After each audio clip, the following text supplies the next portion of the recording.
Hello friends. मेरा नाम सुशांत तिवारी है और सीजीपीएससी 2023 में मुझे 13 रैंक प्राप्त हुई है। आज हम लोग बात करेंगे सीजीपीएससी प्रीलिम्स के लिए 45 डेज की क्या स्ट्रेटजी होनी चाहिए। तो चलिए शुरू करते हैं। सबसे पहले हम जो सब्जेक्ट है उसका डिवीज़न कर लेते हैं और उसके अकॉर्डिंग फिर इसके बाद एक स्ट्रेटजी और टाइम टेबल जो है वो बनाएंगे। तो जैसे आप जानते हैं कि पेपर वन में जो पहला पार्ट है वो छत्तीसगढ़ी जीएस का है। ये 50 मार्क्स का आता है। अगर हम लोग इसको डिवीजन करेंगे तो सबसे पहले ज्योग्राफी, हिस्ट्री और टूरिज्म को एक साथ रख सकते हैं। इकोनॉमी है और जनजाति और कल्चर वाला पार्ट है। और एक है एडमिनिस्ट्रेशन, जैसे कि प्रशासन भी बोल सकते हैं इसको। फिर पंचायती राज एक हो जाएगा और उसके साथ साथ करंट अफेयर।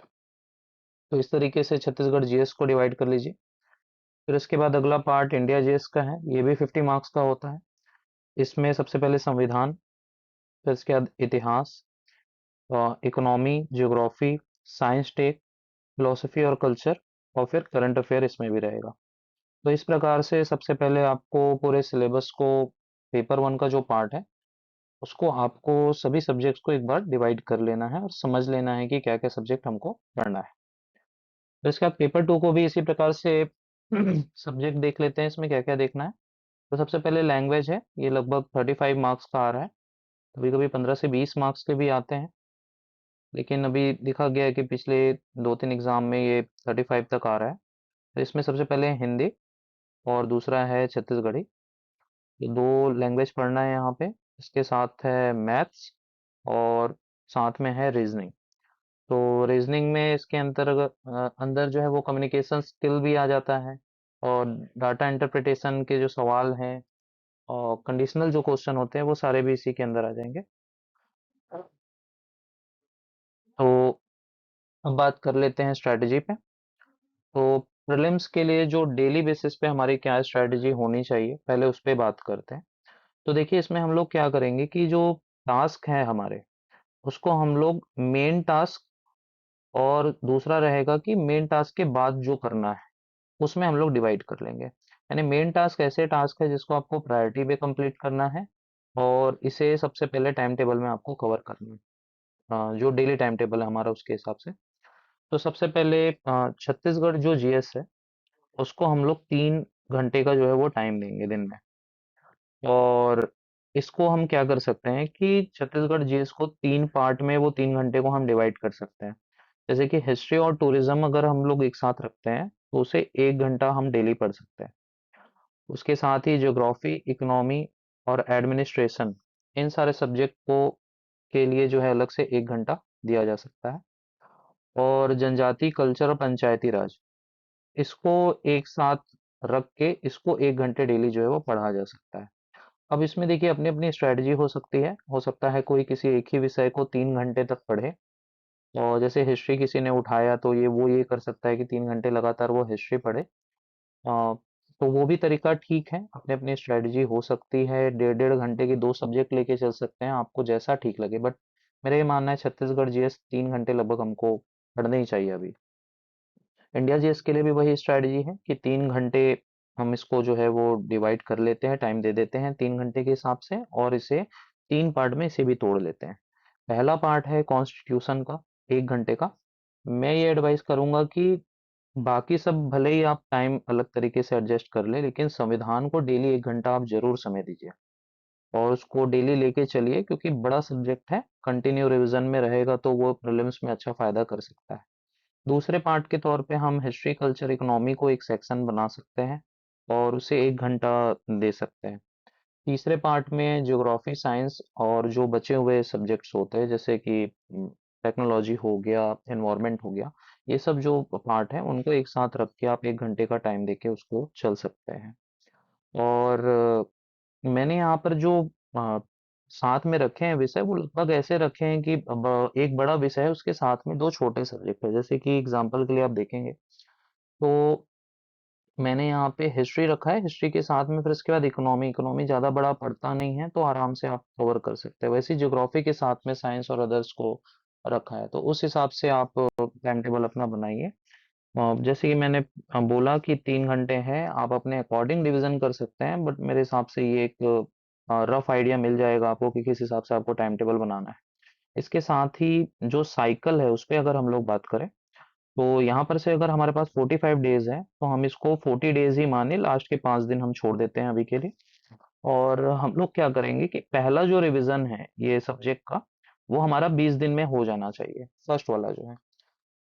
अगर 40 डेज है हमारे पास तो 20 दिन में पहला हो जाना चाहिए। एग्जाम्पल के लिए मान लीजिए हिस्ट्री और टूरिज्म हमको खत्म करना है डेली 1 घंटा पढ़ के, तो आपका टाइमिंग ये होना चाहिए कि अगले 20 दिन में हिस्ट्री और टूरिज्म का एक रिवीजन हो जाना चाहिए। मेरा ये मानना है कि आप ऑलरेडी पढ़ चुके हैं ये सारे सब्जेक्ट और अभी केवल रिवाइज कर रहे हैं। तो 1 घंटा डेली अगर आप पढ़ते हैं तो 20 दिन में मुझे लगता है आराम से हिस्ट्री और टूरिज्म कवर किया जा सकता है, बल्कि जल्दी ही हो जाएगा ये। वैसे ही ज्योग्राफी, इकोनॉमी और एडमिनिस्ट्रेशन का जो पार्ट है छत्तीसगढ़ का, आप इसको टारगेट कीजिए कि 20 दिन के अंदर ये डेली 1 घंटे पढ़ के हम इसको कवर कर ले। तो आप कैसे भी टाइम टेबल बनाइए, कितना भी टाइम दीजिए, बट कोशिश ये कीजिए कि पहला जो रिवीजन है, चाहे वो सीजीजीएस हो या इंडिया जीएस हो, वो 20 मिनट 20 दिन में हमारा कंप्लीट हो जाए। फिर उसके बाद का नेक्स्ट रिवीजन आपको रखना है 10 दिन में।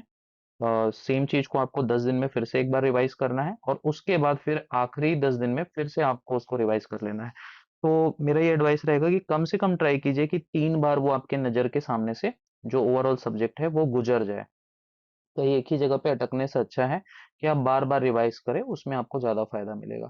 तो यहाँ पर अगर आप कैलकुलेट करते हैं तो 3 + 3 6 घंटे की ये टाइम टेबल हमको यहाँ पे दिख रही है। फिर उसके बाद अभी भी आप देख सकते हैं मेन टास्क पे ही चल रहे हैं हम लोग, 6 घंटे लगभग का हो गया है। आगे अगर देखते हैं तो लैंग्वेज, क्योंकि हमको पढ़ना है तो उसके लिए क्या कर सकते हैं। तो लैंग्वेज में मैं ये एडवाइस करूंगा कि आप हिंदी और छत्तीसगढ़ी को डेली पढ़िए। 20-20 मिनट ही पढ़िए, लेकिन पढ़िए उसको। आप छोड़ के मत चलिए, क्योंकि सी सेट में क्वालिफाई करने के लिए लैंग्वेज बहुत ही इंपॉर्टेंट होता है। तो आप इसको डेली बेसिस पे पढ़िए, 20 मिनट ही पढ़िए, लेकिन डेली पढ़िए। छत्तीसगढ़ी को भी वैसा कीजिए, और अगर ज़्यादा टाइम देते हैं तो और अच्छी बात है, लेकिन मुझे लगता है मिनिमम कम से कम तो हमें इतना समय देना चाहिए। और टाइमर लगा के पढ़िए 20 मिनट।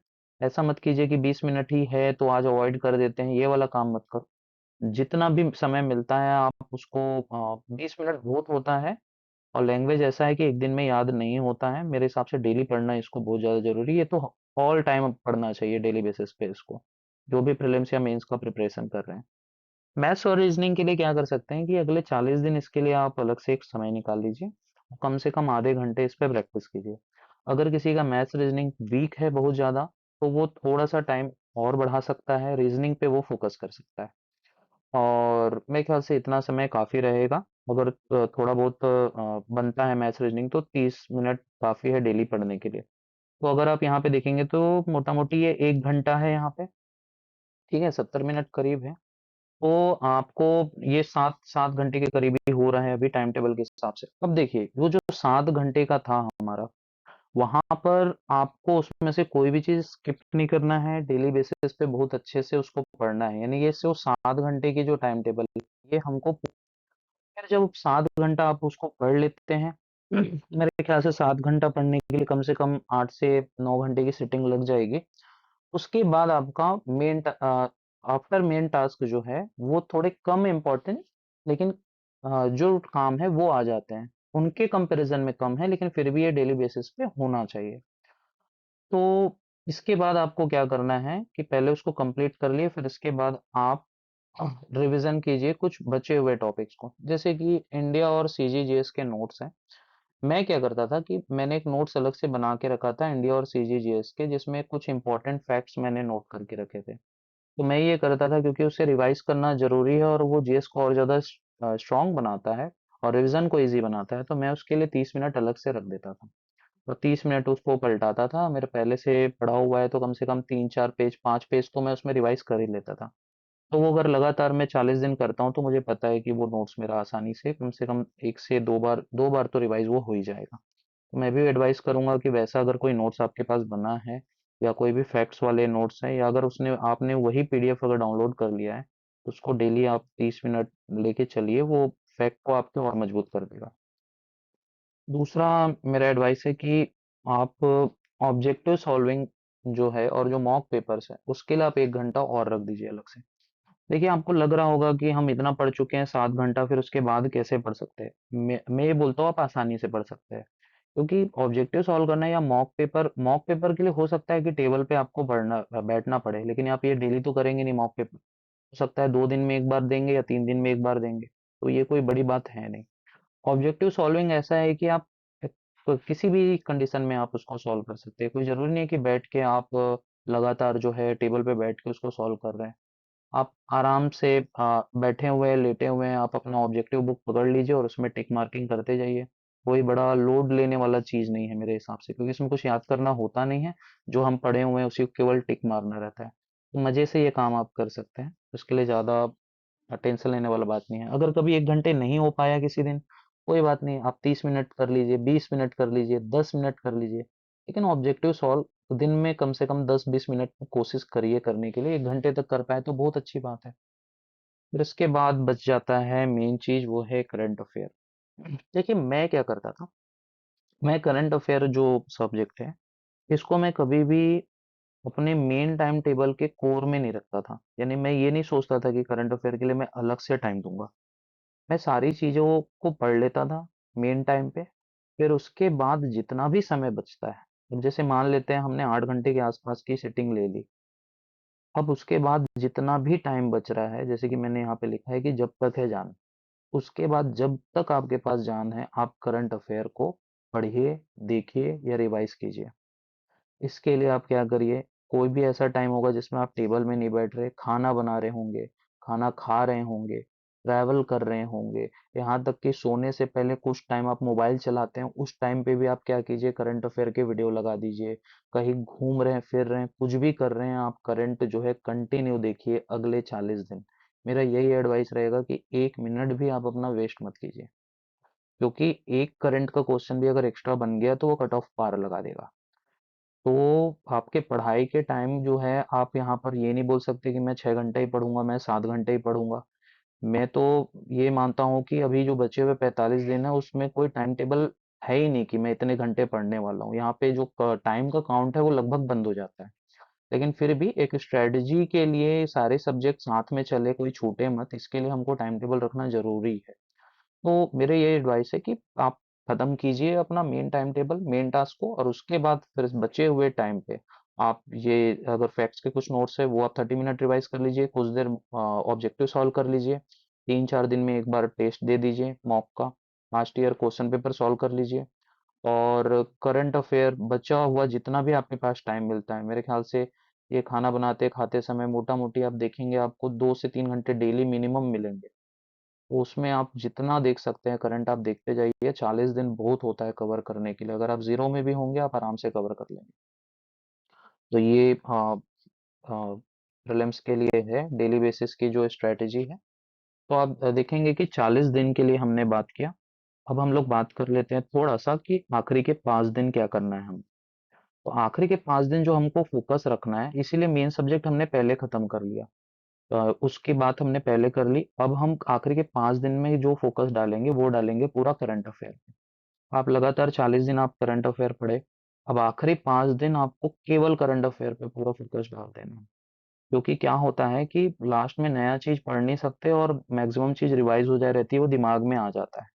तो ज्यादा बेनिफिट मिलता नहीं है जीएस को रिवाइज करने से आपको, लेकिन करंट अफेयर में कोई भी एक पॉइंट अगर नया आप सीख लिए वो पेपर में आ गया तो बेनिफिट करेगा। करंट अफेयर पे फोकस करेंगे पूरा। दूसरा है छत्तीसगढ़ जीएस के कुछ स्पेशल सेक्शन है, वहां पे हम फोकस करेंगे। जैसे इकोनॉमिक सर्वे है, हमको उसको अच्छे से पढ़ना है। उसमें कुछ ऐसे टॉपिक है जैसे आभूषण, वाद्य और व्यंजन वाले, ये बहुत कंफ्यूजिंग होते हैं और एकदम रटने वाले पॉइंट्स होते हैं इसमें, और ये आ जाते हैं यहाँ पर ऐसे क्वेश्चन। इसको आप एक बार रिवाइज कर लीजिए ध्यान से। जो इम्पोर्टेंट डाटा है जैसे नदी, खनिज, वन, इनसे संबंधित जो डाटा वाले पार्ट है, आप उसको अच्छे से रिवाइज कर कीजिए लास्ट के 5 दिन में। और जैसे मैंने जो सीजी के नोट्स अपने बना लिए थे, तो मैं उसको भी एक बार कोशिश करता था कि मैं रिवाइज कर लूँ लास्ट के 5 दिन में। उसके साथ ही इंडिया जीएस के लिए जो मैंने इंडिया जीएस के नोट्स बनाए थे, मैं अपनी स्ट्रेटजी ये रखता था कि लास्ट में, वो मेनली उसका एम ही है कि लास्ट में चीजें फैक्ट्स तेजी से रिवाइज हो जाए, जो इम्पोर्टेंट पार्ट है, तो मैं उसको रिवाइज कर लेता था। तो मैं वो काम करता था। आपके पास वैसा कुछ है तो आप भी जरूर कीजिए। और इसके साथ ही साथ लास्ट के 5 दिन में जो मैथ्स रीजनिंग के जो फॉर्मूला है और अगर कॉन्सेप्ट है कुछ, तो आप उसको जरूर एक बार देख लीजिए। लास्ट में फॉर्मूला ही देखने का टाइम होता है, सॉल्व नहीं कर सकते हम यहाँ पे, तो वो कर लीजिए। आप देखेंगे कुछ भी नया नहीं पढ़ रहे हैं हम आखिरी में, सिवाय करंट के, करंट भी रिवाइज ही कर रहे हैं। तो इस तरीके से आप लास्ट के 5 दिन पे फोकस रखेंगे अपना। और हम लोग आखिरी आखिरी में इसके बारे में और अच्छे से डिस्कस करेंगे प्रीलिम्स के क्लोज में। जैसे ही प्रीलिम्स पास आएगा, फिर इस पे हम लोग बातचीत करेंगे कि लास्ट में हमको किस चीज पे फोकस करना है।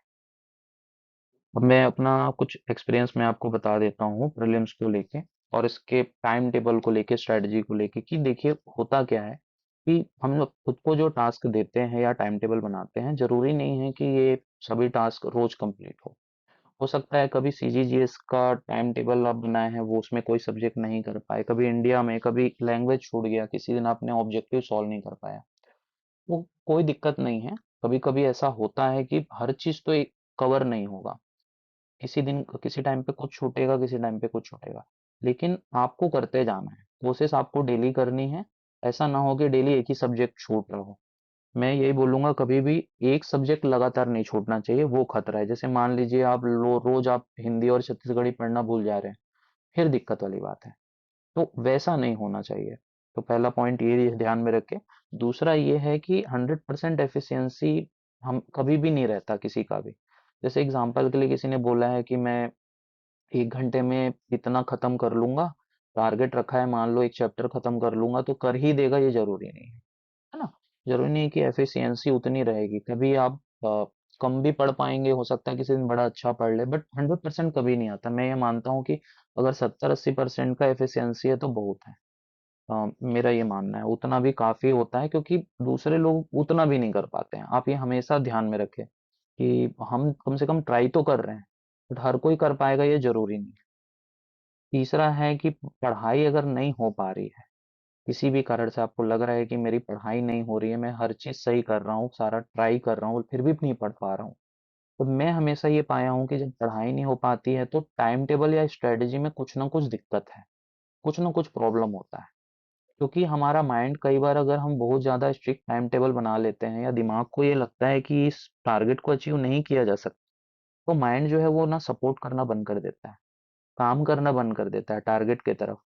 तो उस स्थिति में अगर आपको लग रहा है कि बिना किसी रीजन के भी पढ़ाई नहीं हो पा रही है, मतलब है टाइम टेबल स्ट्रेटजी थोड़ा सा आपको बदलने का जरूरत है। मैं एडवाइस करूंगा तुरंत रिवाइज कर लीजिए टाइम टेबल, प्रॉब्लम आइडेंटिफाई कीजिए, तुरंत स्ट्रेटजी बदल दीजिए, टारगेट बदल दीजिए, और फिर उसके पीछे लगिए। बैठे मत रहिए कि नहीं हो रहा है, नहीं हो रहा है, नहीं हो रहा है, आप चेंज कीजिए तुरंत। ज्यादा टाइम नहीं लेना है, 1-2 दिन के अंदर समझ आ जाता है कि मुझसे नहीं हो पा रहा है, ये टारगेट कंप्लीट नहीं हो रहा है, आप उसको रिवाइज कीजिए। ज्यादा उसमें अटके नहीं रहना है। फिर इसके बाद पॉइंट वही है कि इसमें कंपटीशन और फाइट जो है वो खुद से ही है हमारा, क्योंकि हमको खुद को टारगेट देना है, खुद उसको अचीव करना है, और लास्ट में खुद का असेसमेंट हम ही करेंगे। फाइट पूरा इसमें खुद से रहने वाला है। जो कॉम्पिटिटर्स है वो हमको डायरेक्टली दिखाई नहीं देते, वो रिजल्ट वाले दिन ही पता चलता है कौन कॉम्पिटिटर है। तो आपको क्या करना है कि खुद से लगातार कंपटीशन करना है डेली बेसिस पे, और याद रखना ये सबसे टफ है, क्योंकि हम खुद से जब कंपटीशन करते हैं तो डेली जीतना रहता है खुद से। एक टाइम के बाद जब आप बहुत अच्छे हो गए हो, तो फिर 8 घंटे के बदले अगर 7 घंटे पढ़ाई होती है तो कम लगता है। तो ये चीज है, अपने से कंपटीशन टफ होता है, लेकिन अच्छी चीज है वो। अपने आप को पुश कीजिए जितना कर सकते हैं। और अभी प्रीलिम्स का टाइम है, अभी तो भागने का कोई बात ही नहीं है मेरे हिसाब से, जितना भी करे कम है। लास्ट मंथ की मेहनत ही सबसे ज्यादा इम्पोर्टेंट है, ये चीज को दिमाग में बैठा लीजिए। आप साल भर कितना पढ़े हैं, 4 साल 3 साल से अगर तैयारी कर रहे हैं, तो भी ये सब बात से कोई फर्क नहीं पड़ेगा।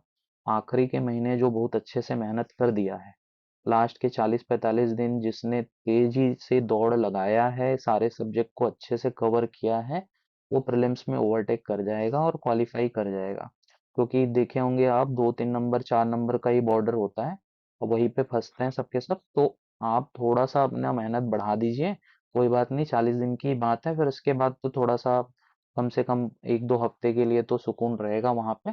फिर मेंस की तैयारी तो उसके बाद शुरू होगी। मेंस अलग है, उसका टेंशन उसके बाद देखेंगे। और ये चीज हमेशा याद रखिए कि किस्मत जो है वो मेहनत के पीछे ही आती है। आप जितना मेहनत करेंगे उसी के अकॉर्डिंग किस्मत आपको सपोर्ट करेगी या नहीं करेगी। मैंने तो अपने एक्सपीरियंस से यही सीखा है कि मेहनत अगर आप सही तरीके से करते हैं, किस्मत हो सकता है एक आध बार धोखा देगी, बट वो एक दिन सपोर्ट जरूर करती है। तो ज्यादा किस्मत के भरोसे ना रह के पूरा मेहनत पे आप जो है अपना काम कीजिए, ये हो जाएगा। और लास्ट पॉइंट यही है कि हार्ड वर्क ही हमारा स्मार्ट वर्क है। कोई स्मार्ट वर्क ऐसी चीज नहीं होती कि कोई स्मार्टनेस हो गया, कोई कुछ है जो बोलते हैं मुझे कि ऑब्जेक्टिव सॉल्व करके हम चले जाए क्या पेपर में। तो ये इतना ज्यादा स्मार्ट वर्क करेंगे तो कैसे चलेगा। हमको हार्ड वर्क से नहीं बच सकते। अगर पेपर निकालना है तो हो सकता है किसी के लिए वो स्ट्रेटजी काम करती हो, बट मेरा मानना है आपको बुक खोल के प्रॉपर रिवाइज करना पड़ेगा। जितने दूसरे पढ़ रहे हैं उतना पढ़ना पड़ेगा। अगर कोई पढ़ रहा है 6 घंटा 7 घंटा, तो उसकी मेहनत को 2 घंटे 3 घंटे में कर नहीं दिया जा सकता। हाँ, अगर वो एफिशिएंट नहीं है तो बात अलग है, बट एफिशिएंसी अगर बराबर है तो मेरा मानना है कि फिर हार्ड वर्क ही जीतेगा, है ना। तो स्मार्ट वर्क वो हार्ड वर्क से ही आएगा। जब हम हार्ड वर्क करते जाएंगे, टाइम टेबल और स्ट्रेटजी सही रहेगी तो ऑटोमेटिकली वो स्मार्ट वर्क हो जाता है। तो हमको, हाँ, इस हार्ड वर्क का मतलब ये भी नहीं है कि बिना स्ट्रेटजी के काम कर रहे, फिर दिक्कत करेगा आप। स्मार्ट वर्क वही है कि स्ट्रेटजी सही हो लेकिन मेहनत कम करे, ऐसा कुछ नहीं है स्मार्ट वर्क में। मेहनत उतनी ही रहती है, बराबर रहती है, बस थोड़ी स्ट्रेटजी सही होती है इसमें। तो ये चीज को आप दिमाग में रख लीजिए। और प्रीलिम्स पास में है। मैं चाहूंगा कि आप अच्छे से पढ़े और प्रीलिम्स पार कर जाएं, क्योंकि उसके बाद मेंस जो है वो ज़्यादा कंफर्टेबल पड़ता है। वहाँ पे जितना मेहनत लगाएंगे उतना वो रिटर्न कर देता है। तो ये कैसे भी आपको प्रीलिम्स पार करना है, अभी इस पे फोकस लगाइए पूरा। और 40-45 दिन जो भी बचा है अच्छे से यहाँ पे मेहनत कीजिए। All the best. और आज के लिए इतना ही। अ, आप जो है अगर नोट्स और पीडीएफ चाह रहे होंगे, अभी तक टेलीग्राम से नहीं जुड़े हैं, टेलीग्राम में जुड़ जाइए। और यूट्यूब पे मैं कोशिश करूंगा आगे वीडियोस और अपलोड करते जाऊं, जो भी टॉपिक्स है स्ट्रेटजी है उस पे। और आप चाहे तो मुझे कांटेक्ट कर सकते हैं टेलीग्राम पे। और ठीक है, अभी के लिए गुड बाय। जय हिंद, जय छत्तीसगढ़।